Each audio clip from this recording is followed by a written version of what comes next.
Assalamualaikum warahmatullahi wabarakatuh. Perkenalkan, nama saya Arif Nugraha Hadiah Sakti dari kelas 3D, nomor NPM 2022 4550 0226. Prodi Arsitektur, Pengetahuan, mata kuliah Pengetahuan Bahan Bangunan.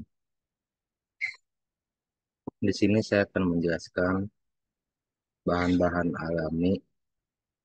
Bahan-bahan alami yang akan saya jelaskan terdiri dari 5, yaitu kayu, kedua bambu, yang ketiga gamping, yang keempat pasir, yang kelima batu alam. Di sini saya akan menjelaskan satu persatu mengenai bahan bangunan alam tersebut. Pertama, kayu. Kayu merupakan bahan baku yang fleksibel, serbaguna, dan salah satu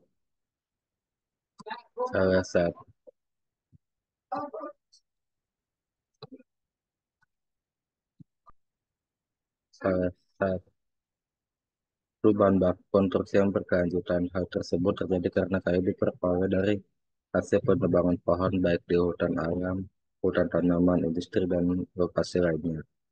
Kayu telah digunakan sebagai bahan bangunan selama ribuan tahun. Bahan baku yang serbaguna ini selain digunakan untuk konstruksi bangunan, juga banyak digunakan dalam industri furnitur dan dekorasi rumah, samping bidang usaha lainnya. Terda- Terdapat beberapa jenis kayu yang biasa digunakan untuk kepentingan konstruksi, antara lain kayak satu, kayu jati; dua, kayu merbau; tiga, kayu meranti merah; empat, kayu kamper; lima, kayu kelapa; enam, kayu gaharu; tujuh, kayu ulin; delapan, kayu bongkirai.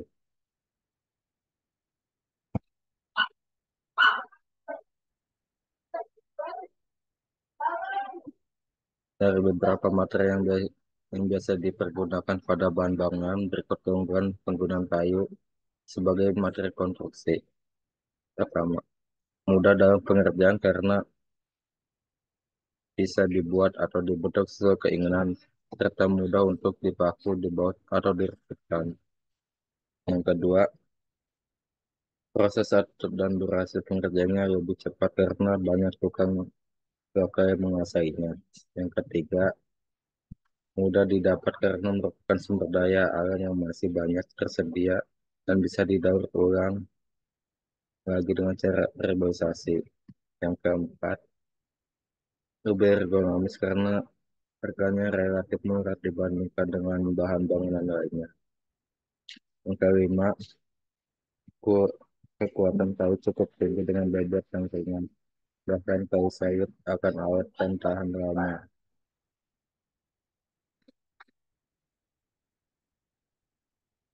Yang kelima, daya tahan terhadap listrik dan bahan kimia cukup baik.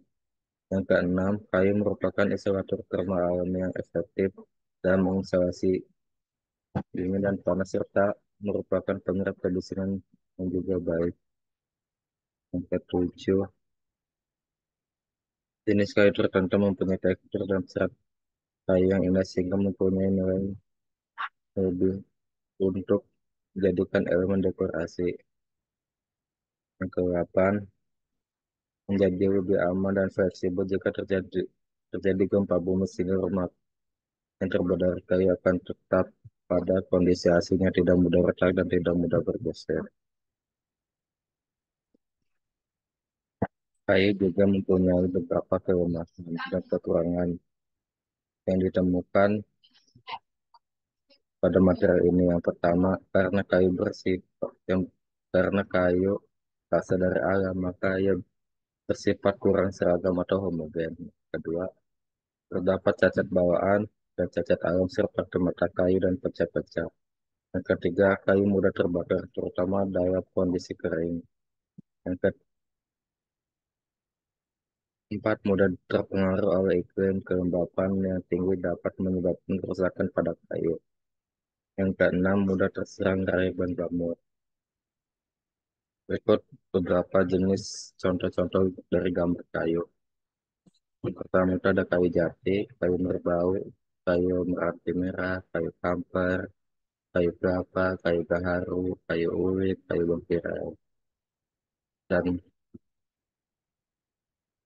untuk penjelasan bahan alami itu bambu. Bambu adalah material ringan yang berongga. Banyak orang yang mengira bahwa rongga tengah bambu merupakan kelembaban bagi bambu pada hal ini tidak benar. Bambu memang berongga dan rongga tengah pada bambu sebenarnya merupakan ciri khas kekuatan bambu dan berfungsi sebagai reser. Reser dapat bambu. Memperkaku, bambu juga memiliki karakter elastis dan tidak mudah pecah sehingga struktur bambu menjadi lebih dapat diandalkan. Pemakaian bambu sebagai bahan bangunan. Satu, sebagai backing atau perkuatan dalam proses percetakan struktur beton berkurang sesuai dengan bentuk dan ukurannya. Yang kedua, sebagai tiang atau kolom di rumah. Untuk rumah bambu sebaiknya dipilih jenis yang cukup kuat dan umurnya tua sehingga struktur kolom rumah bisa kuat dan tahan lama. Yang ketiga, sebagai sebagai dinding rumah yang disebut juga dengan istilah kedap. Bentuknya berupa anyaman kulit atau daging bambu yang sudah diiris dihaluskan. Yang keempat, pada lantai bangunan dengan cara membuat bambu atau secara utuh ditata sehingga membentuk lantai yang kuat. Yang kelima, struktur rangka atap seperti dalam pembuatan kuda-kuda bambu, sarang bambu, usuk bambu, dan bagian lainnya sehingga membentuk struktur atap yang kokoh. 6. Sebagai furnitur, seperti atau meja bambu. Yang ketujuh, sebagai tiang yang ditancapkan agar tanaman di halaman rumah dapat berdiri tegak. Yang kedelapan, sebagai pagar rumah dengan cara membuat bambu kemudian disambungkan menggunakan alat sambung seperti paku yang kesembuhan sebagai pintu rumah. Dan yang kesepuluh, untuk plafon dijadikan sebagai rangka sekaligus penutup langit-langit menggunakan lembaran anyaman bambu. Jenis-jenis bambu untuk bangunan. Yang pertama, bambu batu. Yang kedua, bambu hitam. Yang ketiga, bambu ulung. Yang ketiga, bambu apus. Yang keempat, bambu andong. Yang kelima, bambu ater. Keunggulan bambu. Menurut penelitian, bambu lebih kuat dari beton dalam struktur, memiliki sifat fisik dan mekanik yang baik, mudah dibuat, dipotong, dan dibentuk. Seratnya elastis, optimal menahan beban tarik, tekan, geser, dan teguh. Rupanya artistik, relatif murah, tidak bersifat polutif, ramah lingkungan karena memiliki siklus hidup kurang dari 6 tahun, mampu mencegah longsor, erosi, serta banjir, ringan, multiguna, budidaya yang mudah, kecepatan tumbuh 3 sampai 12 cm per hari, lebih kuat dari kayu, dapat dipergunakan dalam umur tumbuh 2 sampai 4 tahun dibandingkan dengan 5 sampai 300 tahun pada kebanyakan jenis kayu keras. Menciptakannya lapangan pekerjaan seperti petani, pengrajin, seniman, industri konstruksi, kuliner, herbal, dan lain-lain. Bambu relatif mudah diperoleh di seluruh Indonesia, meski pemanfaatannya harus tetap dipilih. Bambu bisa tahan lebih dari 25 tahun dengan perlakuan tertentu. Konstruksi bangunan dari bambu kokoh tahan gempa, karakternya menarik sebagai bahan bangunan rumah, rumah kebun, rumah tinggal, rumah peristirahatan, rumah bangunan modern lainnya, menampilkan kekhasan arsitektur tropis yang indah dan berbudaya. Produksi biomasa bambu diperkirakan sekitar 20 sampai 30 ton per hektar atau per tahun.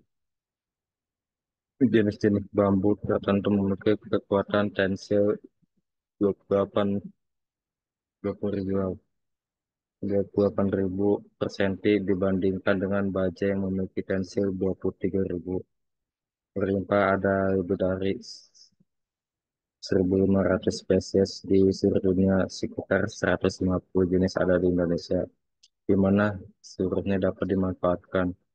Bambu secara alami adalah bahan yang indah dan secara eksotis dapat diaplikasikan menjadi berbagai macam bentuk produk yang bermanfaat. Jenis bambu tertentu dapat ditanam sebagai pagar pembatas yang sangat kokoh dan sulit ditembus. Relatif mudah dan merawat tanaman bambu. Bambu juga memiliki beberapa kelemahan di antara lain, rentan lapuk dan reot, tidak tahan hujan dan tahan api, rawan terkena hama, jamur, lumut, rayap, bubuk, dan sejenisnya. Umurnya relatif pendek.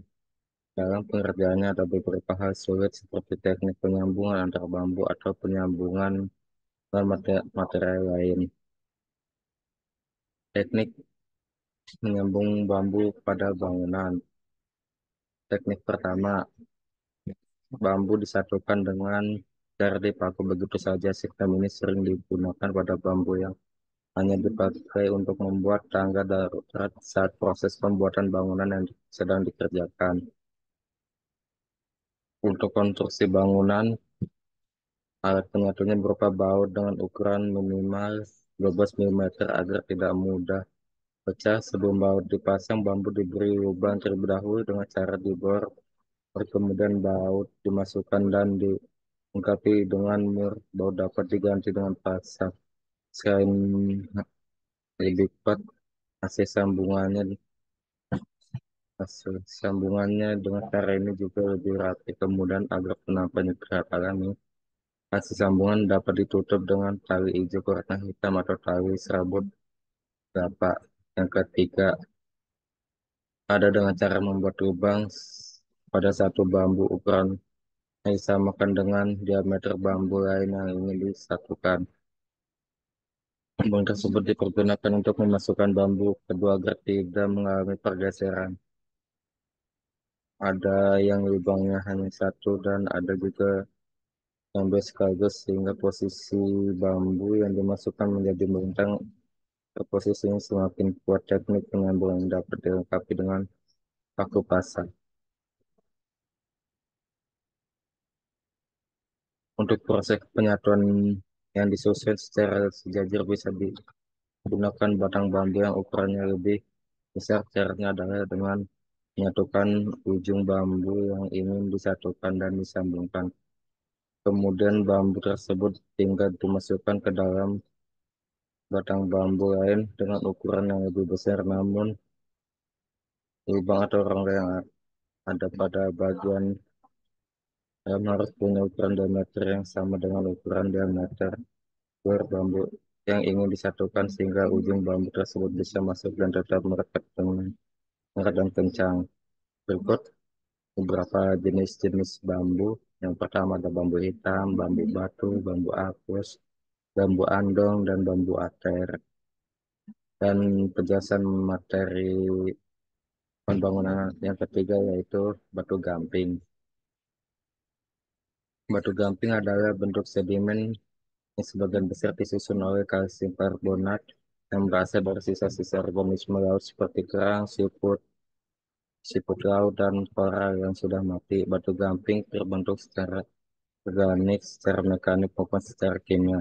Batu gamping yang terjadi secara organik di alam yang merupakan pengendapan cangkang ataupun siput dan ganggang yang berasal dari kerangka koral. Batu gamping yang terjadi secara itu juga berbeda dengan jenis batu gamping yang terbentuk secara organik.